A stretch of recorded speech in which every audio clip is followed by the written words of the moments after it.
Linot, no? Ba't kasulat ka?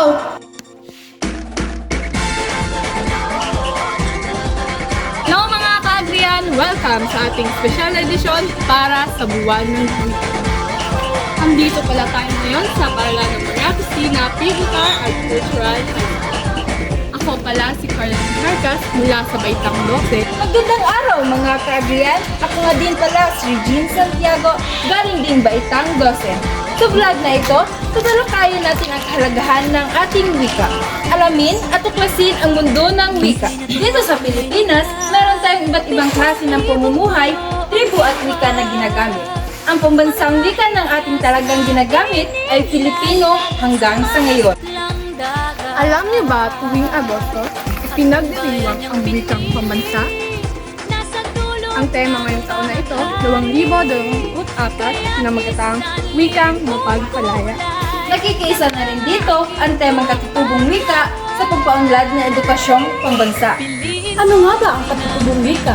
Ang katutubong wika ay ang likas na wika ng isang komunidad, ginagamit mula pagkabata at ipinapasa sa bawat henerasyon.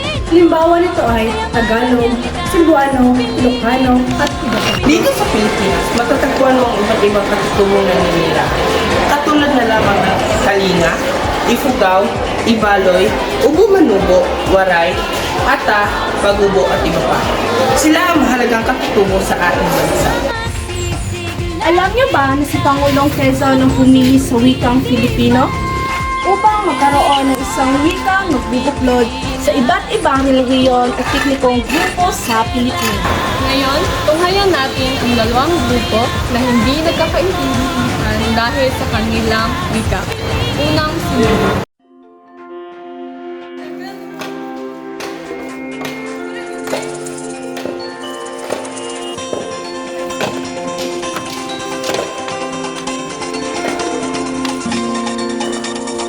Silang sayaw.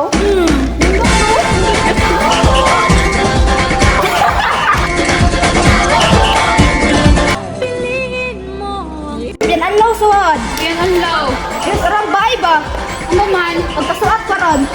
hiwain mo ho. Wain mo ho. Anong problema ro? Ba't kasulat ka? Kung matungayan, dumako naman tayo sa pangalawang senaryo. ang ginawa, mga hiyas na Hoy, hoy! Problema ba kayo sa amin? Ano? sa malas Hindi lang namin naiintindihan yung mga sinasabi niyo. Hindi, may problema talaga kayo sa amin. Anong may problema? Wala akong problema. Oo nga, ang ibig namin sabihin, nagagandahan na kami sa sayo niyo, kaya kami tumatawa. Yun lang ibig sabihin namin, wala namang mali siya. Base sa inyong nakita, mahalaga talaga sa atin ang wikang atin. Nagpapakita ito ng kapayapaan